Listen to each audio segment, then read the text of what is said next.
better recognition of stuff because I'm tired of getting notifications all the time of the kids running around the house or dog running around the house.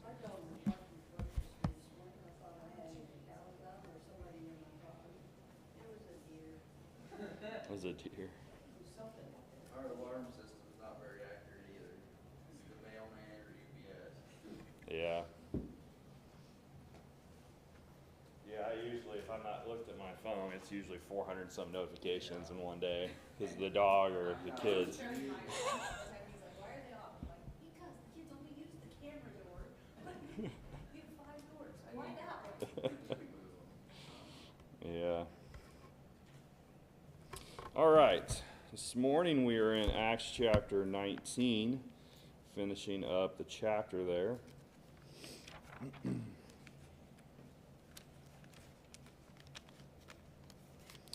Acts chapter 19, looking at the riot that ensued from things that was going on. We kind of got into majority of looking at what was, or majority of it. And we got down really in the section of 28 through 34. I'll read this again. It says, "Now when they heard this, they were full of wrath and cried out, saying, 'Great is Diana of Ephesians.' So the whole city was filled with confusion and rushed into the theater with one accord. Having seized Gaius and Articus and Macedonians, Paul's travel companions. And when Paul wanted to go to the people, the disciples will not allow him. Then some of the officials of Asia, who were his friends, sent to him, pleading that he would not venture into the theater. Some therefore cried one thing and some another, for the assembly was confused, and most of them did not know why they had come together. And they drew Alexander out of the multitude, the Jews putting him forward, and Alexander motioned with his hand, and wanted to make his defense to the people. But when they found out that he was a Jew, all with one voice cried out for about 2 hours, 'Great is Diana of the Ephesians.'" And so here we are in the middle of this riot. The people have no clue what is going on. They are confused. They're just really arguing, not really arguing, but involved in the riot in their own way. You have a group of people who probably thought this is what's going on. This group thought something different. When they have Alexander stand up and motion the crowd to be quiet, they can hear him, all could hear him, and he starts to speak to try to quiet them down, and they find out he's a Jew, so then they think, well, maybe we're here because we don't like Jews. And so they start yelling even more, and they yell for 2 hours. And so that's where we ended up in looking at this riot. As they're yelling for 2 hours, "Great is Diana of the Ephesians," the same thing that was said before. And so then, let's somebody read verse 35 through 41, please.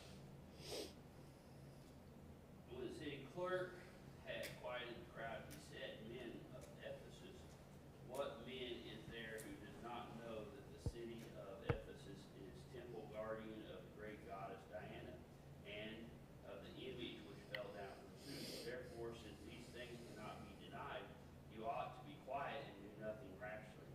For you have brought these men here, who are neither robbers of temples nor blasphemers of your goddess.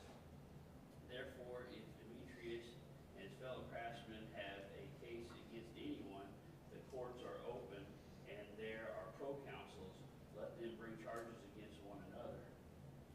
But if you have any other inquiry to make, it shall be determined in the lawful assembly. For we are in danger of being called in question for today's uproar, and there be no reason which we may give to account for this disorderly gathering." And when he had said these things, he dismissed the assembly.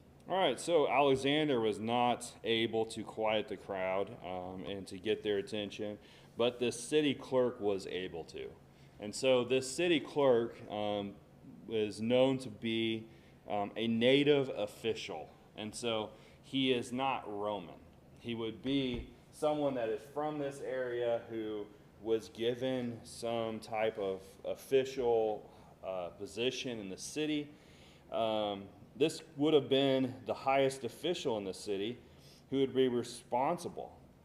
So if the rising, kind of like what was going on in Israel, when the riot was ensuing about Christ, Herod, Herod's worried about a riot because if it gets back to Rome that there was a problem, who's going to be responsible? Well, Herod is. Here, the same thing. The city clerk, he's worried that if this gets found out by Rome, that they're going to be upset and they're going to blame him. And usually Rome dealt with things by taking their head off. So he didn't want to die. He wanted to be able to get control of the situation. So he does. And he obviously had the recognition of the city because people listened. They stopped. And he says, men of Ephesus, what man is there who does not know that the city of the Ephesians is a temple guardian of the great goddess Diana? They're saying, who doesn't know that Ephesus is that center of worship for her? We are a great city that's focused on it. And so really what he's saying is, why are you worried about this? Because nothing's going to change. Everybody knows that if you want to worship Diana, you come to Ephesus. So there's no really reason to worry about what's going on. Now, if what Pliny said, we talked about that on Wednesday, if Pliny was right in what he said, the temple worship had disappeared after about 50 years, then obviously the city clerk didn't know his city very well. And of course, the gospel changed the hearts of the people. But he's trying to let them see that, it does not going to matter. What Paul is doing to him was not going to change anything. And then the last part of that, he says, in the image which fell down from Zeus. What does he believe happened with this image of Diana? Who is Zeus in their minds? He's fake. I mean, yeah. Zeus was one of the highest gods, if the highest god. And so their thought was that Zeus sent down this image. So two things could it be. It could be that this image has been here so long, nobody really knows who made it. The other thought was it was believed for a long time that the image that they actually worshiped was a meteorite. They thought that meteorite came from Zeus, fell down from heaven, and so they were worshiping that. Maybe it was because of how it was shaped, whatever the case may be. We don't know the truth. We don't know exactly the case, but it was long thought that the idol that they worshipped in this temple was a meteorite. So if they really believed, they saw something come down from the sky, they're thinking, and they're mythical gods, hey, Zeus sent this down, and it's Diana, let's worship her. We don't know. But they fully believed that this idol was from Zeus. So they didn't remember who made it or where it came from. And so verse 36, he says, therefore, since these things cannot be denied, you ought to be quiet and do nothing rashly.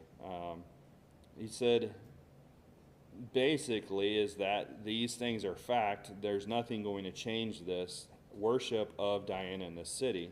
So don't be worried about it. Verse 37, for you have brought these men here are neither robbers of temples nor blasphemers of your goddess. He himself must have been a worshiper of Diana, but here he's saying there's no case for bringing these men into this arena for this cause. They were not robbers. They're not doing anything. They haven't done anything to blaspheme the goddess. They haven't done anything to steal from the temple. There's no reason for them to be here in this court. And not only that, he says in verse 38 or 39, but if you have any other inquiry to make, it shall be determined in a lawful assembly. So he recognized this was not a lawful court. Now, we talked about this arena or theater was also used for court cases, for things like that. He recognized that this was not a lawful thing they were doing, and they needed to stop. They needed to go about it the right way.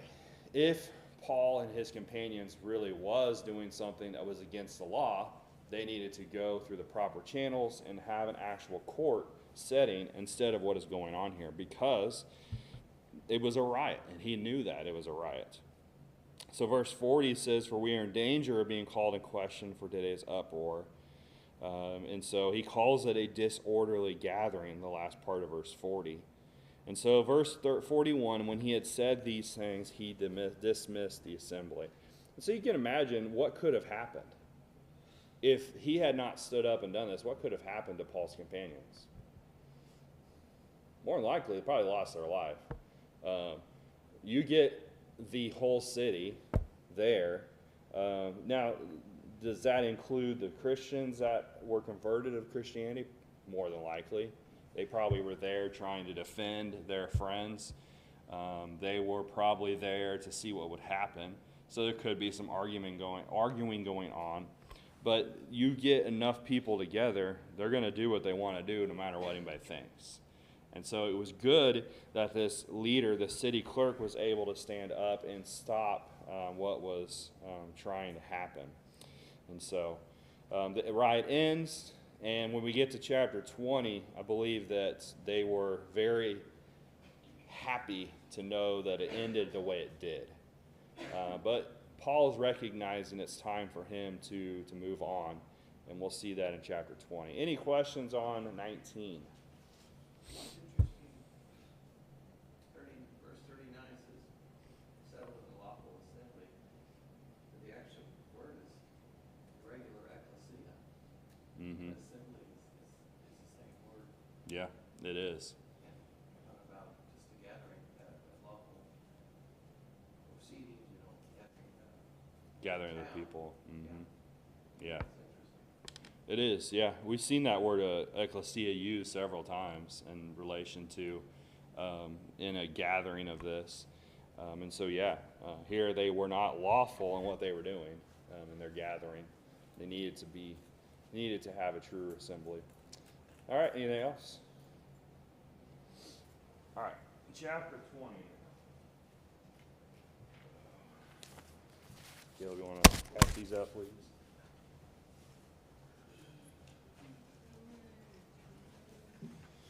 So if we remember at the end of 19, with what's going on in chapter 19, Paul is determining to leave Ephesus and to go on to Macedonia and Achaia. So he's on his third missionary journey, so he's in the red. He has made it to Ephesus. He's been here for close to 3 years. And now he's going to be moving on and going over into Macedonia and Achaia, and then leave from there and go back to Jerusalem. He's already stated that. He stated that in the first part of 19. And so chapter 20 is him really starting to make his moves towards Jerusalem. And before he leaves, he ends up in verse 1. He spends time with the disciples. He's having a hard time leaving, which, understand. He's been there a long time. He's grown close to these people. He didn't want to leave. But Paul had already sent, back in the first part of 19, Paul had already sent away Timothy. I'm trying to remember exactly. 22? Yeah, there we go. Not the first part. So verse 22, he says, he sent into Macedonia those who ministered to him, Timothy and Erastus, but he himself stayed in Asia for a time. So he had already sent men into this area to probably take an account of the things that's going on and to report back to him and to prepare the way. And so Paul now is determined himself to go. So somebody want to read verse 1 through 6, please.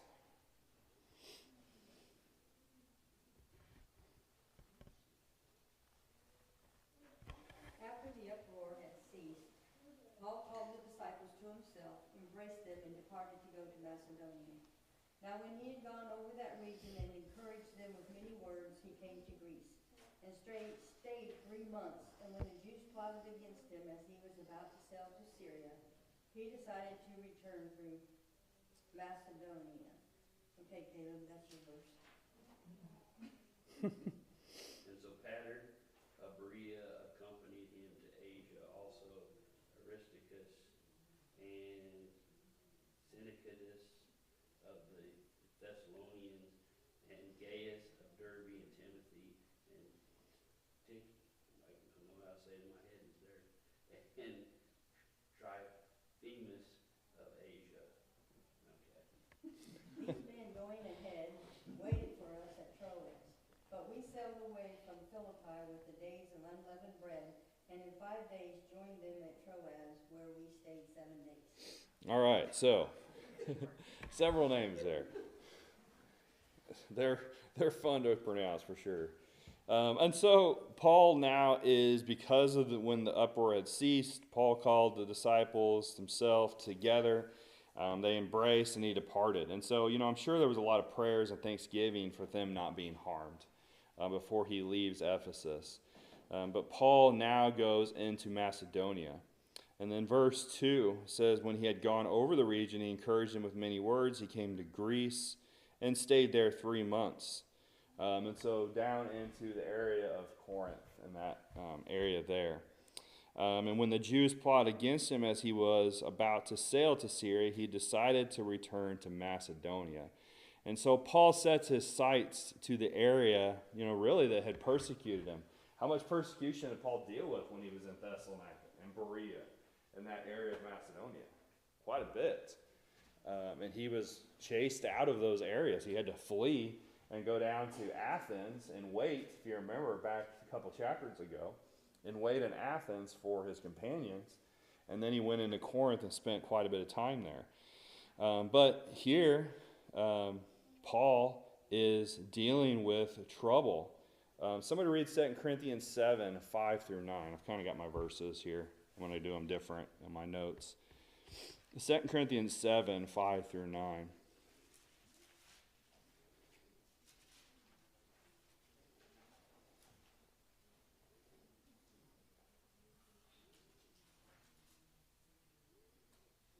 For indeed, when we came to Macedonia, our bodies had no rest, but we were troubled on every side.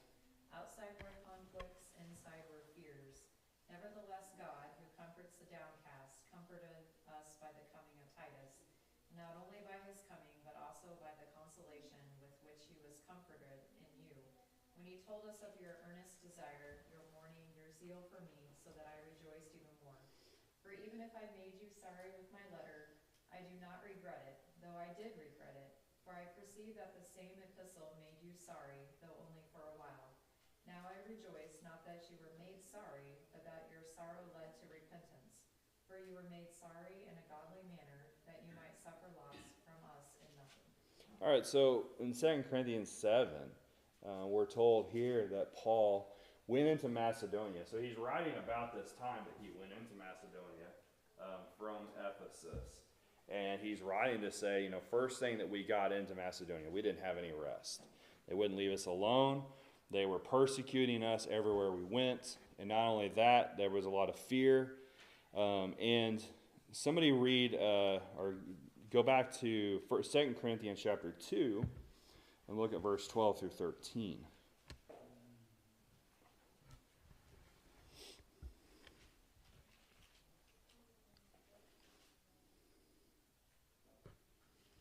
When I came to Troas to preach the gospel of Christ, even though a door was opened for me in the Lord, my spirit was not at rest, because I did not find my brother Titus there.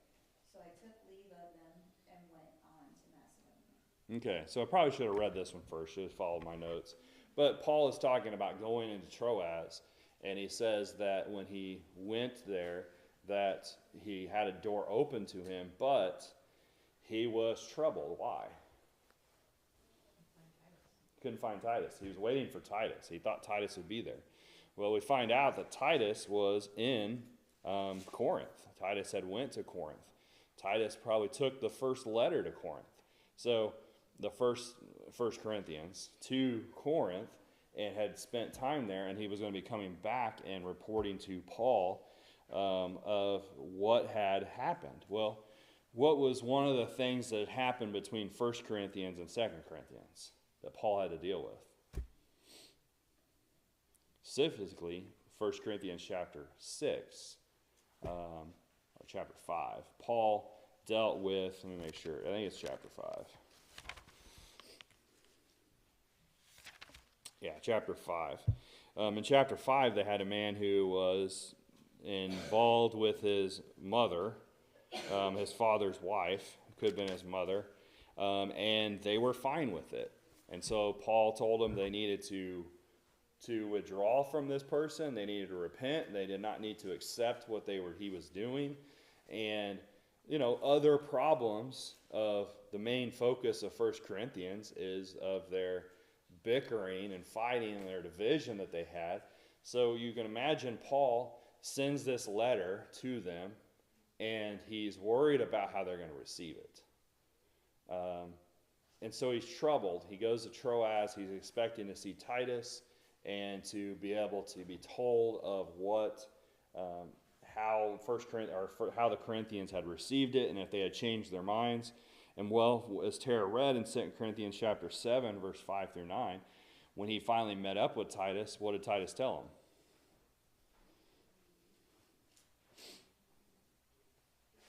That they had repented, that they had changed, they had done what Paul had asked and had wrote to them about. And so it brought him great joy in seeing Titus and being able to know that they had changed their ways. And so we know that 2 Corinthians would have been written later or around this time, but in this time frame that Paul is writing, he's talking about him being in Troas and things like that. And so this means Paul had written his first letter, Titus had delivered it, and he would soon be writing his second letter to them during this time. More than likely, when he was in Greece, the 3 months that he was in Greece, he would have wrote Galatians, he would wrote Romans, and things like that. And so a lot of these, we don't know exactly when all these letters were written, but we can kind of pick and place them where Paul was kind of at in some of these places. And with him talking about his trip in 2 Corinthians, we know that letter would have been written around this time also.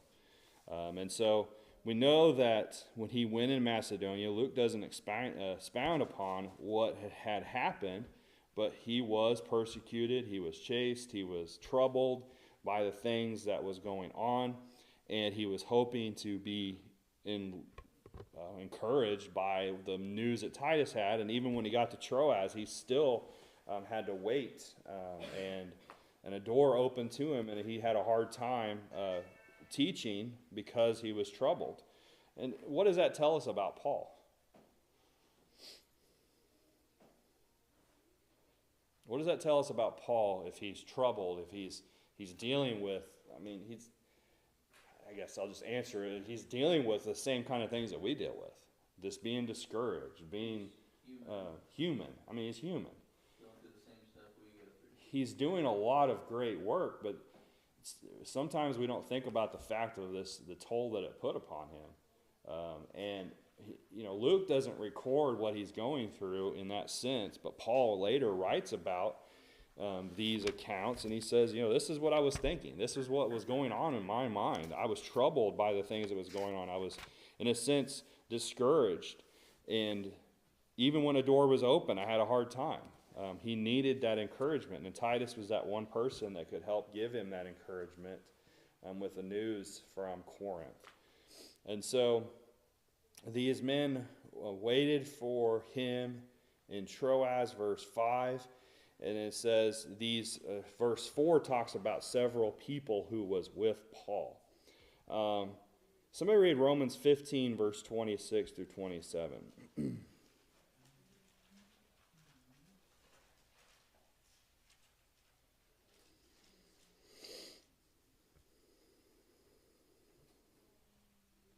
Macedonia and Achaia have been pleased to make some contribution for the poor among the saints of Jerusalem, for they were pleased to do it, and indeed they owe it to them. For if the Gentiles have come to share in their spiritual blessings, they ought also to be of service to them in material blessings. Sorry, small print. So verse 3 says that the Jews plotted against him, and as he decided, and he changes his plans. And so it brings a question, why were they plotting against him? More than likely because of his teaching and who he was. But why were these 4 men from 4 different congregations with him? And traveling with him to Jerusalem. Well, Romans 15 tells us that Paul was carrying the money that was going to go back to Jerusalem. And could have Paul been worried that it would have gotten stolen or that something would have happened to him along the way? Yes. And so he has these 4 men, a good reason to have them along to help protect the money and to get it en route to where it needs to go, which was Jerusalem. And so Luke mentions all the people that are traveling with Paul, and we can determine from that more than likely this is what it was, and that money that was being taken to Jerusalem. Paul wrote in 1 Corinthians 16, which we're going to look at later, that they were to collect, to give on the first day of every week, and Paul was taking that money to Jerusalem for the carrying of the church there and the problems that was going on with the drought and the famine. And so another thing to notice about how this was written, notice verse 5, it says, these men going ahead waited for us at Troas, but we, verse 6, sailed away. Luke is now with him again. For 4 chapters, he's been writing about them being in other areas, and Luke wasn't with them again. Someone read Acts chapter 16, verse 10 and 12, or 10 through 12.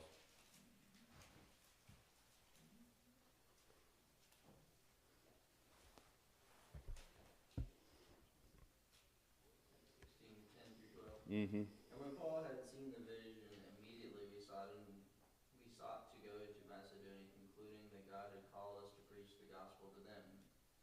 So setting sail from Troas, we made a direct voyage in Samothrace, and following the day to Neapolis, and from here to Philippi, which is the leading city of the district of Macedonia, and a Roman colony. We remained in the city some days. And on how far are we on? Through 12.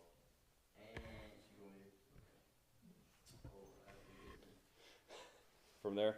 All right, and then chapter 16 again, but verse 40 through chapter 17 and verse 1.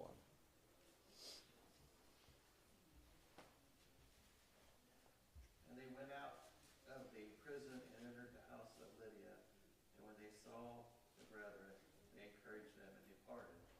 And when they had traveled through Amphipolis and Apollonia, they came to Thessalonica, where there was a synagogue of the Jews. Is that right? Yep. And so here we know that Luke was with Paul in Philippi, but when Paul goes to Amphipolis and Thessalonica on, Luke starts to write in the third person again. He's saying they went. And so now we're back in chapter 20. He starts to write in the sense of him being with Paul again after he had went through Macedonia and when they get to Troas. And so it's believed that Luke stayed in Philippi and worked there while Paul went on for that period of time. So quite a bit of time they spent away from each other. And so we see Paul comes back and he joins them again at Philippi in the next verse, which is verse 5 through 6. And so now we have Luke back with him traveling with Paul. In verse 6, they traveled to Troas. And it's interesting that it says in 5 days, and they stayed there 7 days. In Acts 16, verse 11 through 12, it only took them 2 days to travel. So one thing about the way Luke writes, he talks about some of the problems with the weather in the Mediterranean Sea. So later, especially when Paul starts to go to Rome, a lot of the storms that happen and the reasons they go around Crete the way they did, there was a lot of storms in this Hellespont area. And It could have taken them longer because of the storms. It doesn't say, but it's interesting that it took them 2 days in Acts 16 when they were going across, but 5 days this time for the same trip. Just a small detail I think it's interesting about what Luke is writing about. All right, any other questions on verse 1 through 6? All right, verse 7. Somebody read verse 7 through verse 12, please. Now on the first day of the week, when the disciples came together to break bread, Paul, ready to depart the next day, spoke to them and continued his message until midnight. There were many lamps in the upper room where they were gathered together, and in a window sat a certain young man named Richardson, who was sinking into a deep sleep. He was overcome by sleep, and as Paul continued speaking, he fell down from the third story and was taken up dead. But Paul went down, fell on him, and embracing him, said, "Do not trouble yourselves, for his life is in him." Now when he had come up, had broken bread and eaten, and talked a long while, even till daybreak, he departed. And they brought the young man in alive, and they were not a little comforted. All right, so verse 7 says, now on the first day of the week, now where are they at? They're in Troas, right? So Troas is over in this side in Asia. So Paul's traveled here, and he stays here. There's a reason. Verse 7 tells us that they waited till the first day of the week. He's going to depart the next day, but there's a reason he stayed, and that was to worship with the brethren there. And so on the first day of the week, when the disciples came together to break bread, Paul, ready to depart the next day, spoke to them and continued his message until midnight. And so here we have a binding example of worship being done. We have an example of Paul on the first day of the week meeting with brethren, and what's involved. They're assembling on the first day of the week. They're eating bread, which we're going to talk more about that, but that is a reference to the Lord's Supper. And they're assembling together. And so we have an example that binds what we are to do today. So when we talk about we talk about ascertaining Bible authority, it can be through a direct command. So when we're told to partake of the Lord's Supper, it can also be through an approved example. And this is an approved example of when we are to worship today. And so being assembled on the first day of the week. And so some things that we can learn from this, like I said, is on the first day of the week we're to worship. We learn that the eating of bread is to be done. Now, that's not just stating that eating of bread, of the Lord's Supper. It is an encompassing of the whole thing. It's a figurative word. But some would say, well, this is eating. Well, if you go down to verse 11, it says, now when they had come up and had broken bread and eaten and taken a long while, even till daybreak, he departed. That's a different use of the word here in that sense of being eaten. That word means to eat a meal. And so what happens later after Eutychus is raised from the dead is them sitting down and eating a meal. But in verse 7, the breaking of bread is similar to what we see in other places, and that is a reference to the Lord's Supper. That was commanded to be partaken of on the first day of the week. So let me read 1 Corinthians 11 and verse 33.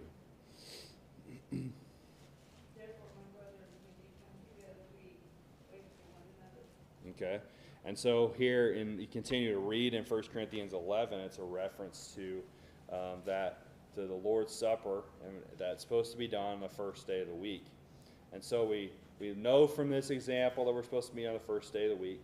It's supposed to be where we partake of the Lord's Supper, and we learn that we are required to assemble. It's not something that we are to do remotely in our homes on a regular basis. Now, that gets back into the COVID time of what happened then. But, if a person is sick, if they're able to watch from home, that's different. But if you're able to assemble, we should be assembling. That's the approved example that we see here, them getting together and worshiping. And we also learn from this that the scriptures was studied in their worship. And so a lot of times when we think about the authority for how we worship, Acts 20 verse 7 has several things. We have meeting on the first day of the week, we have partaking of the Lord's Supper on the first day of the week, and we have the sermon, or in that sense the worship and looking at the scriptures that is found there. So what's the parallel with the Sabbath? You know, that was the old law, right? Mhm. And that was on Saturday? That was on Saturday. Usually the first day of the week was Saturday, and back then, the last day of the week? Yes. They just So one day. in their calendars, Sunday started at 6 p.m. on Saturday night. They would have been meeting after dark. That's why they had lamps in the upper room. Mm-hmm. They would have actually had Sunday night service first, 6 to midnight. because Jewish day starts on sundown. Yep. So he didn't preach all day, he didn't have an all-day meeting. He preached from sundown until midnight, and he left in the morning when they got home. Mm-hmm. Yeah.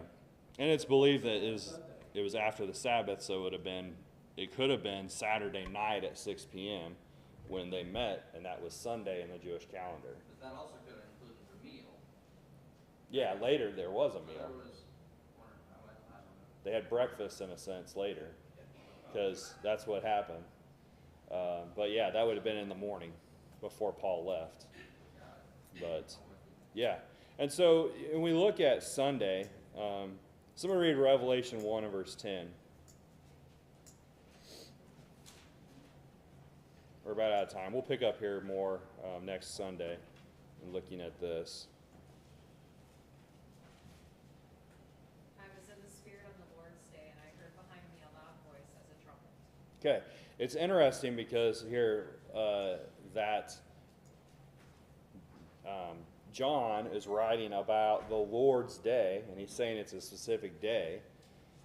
That word that is used here, the Greek word that is used here, is also only used one other time, and it's used in, somebody read 1 Corinthians 11 and verse 20.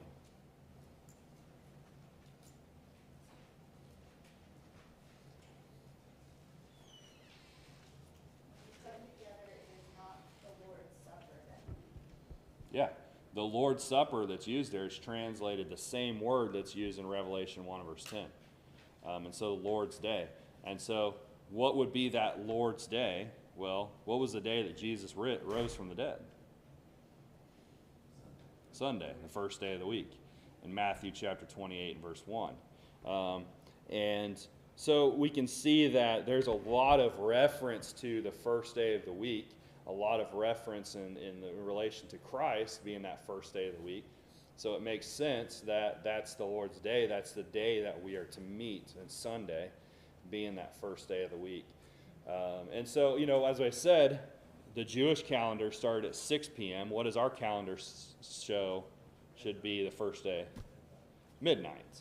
And so we follow our calendar. The first day would be midnight. What else So did they do as far as Bible studies throughout the week? we know that they reasoned and studied according to Acts chapter 2. They studied together every week, and it was every day. Yep. And then you have Paul, many times we've seen he was every day studying with people, either reasoning in the synagogue or in the school of Tyrannus, and when he was in Ephesus.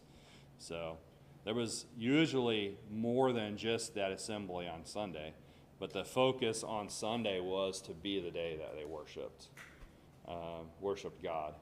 And we'll look at some of the other acts of worship that are implied with this. They're not all mentioned in Acts chapter 20 verse 7, but they can definitely be implied that they are going to happen on the same day and would be at the same time. So, any questions or comments on that?